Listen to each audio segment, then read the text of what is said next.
Some of the settings where our system, HIV TREPS, could potentially be of most benefit are those settings where resources are a bit limited, where not all the HIV drugs are available and where all the diagnostics may be unavailable. So where resistance tests are unaffordable, for example. In these settings, making the right selection of the right drugs is absolutely critical, because if you get it wrong, you can run out of treatment options quite quickly. Moreover, it's more difficult to make the correct decision because you don't have a resistance test available.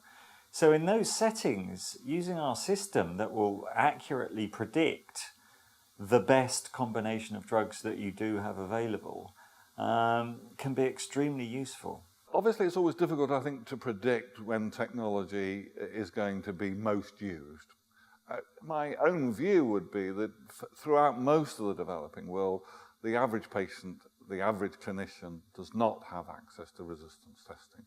So that's where its chief and immediate value is going to be. So instead of me trying to remember what each study showed, the RDI computer will tell us what predictively is the best treatment to use. So I think that's where it starts. Clearly, we still find it a valuable resource in the developed world where the resistance testing may be quite complicated, and therefore it will have values in both directions. I think it's mostly going to be used in those places where there is availability of a limited number of agents. We have a limited chances of getting it right. We have limited clinical information as regards time of failure, etc. It's going to be in those areas where we need to get things right first time.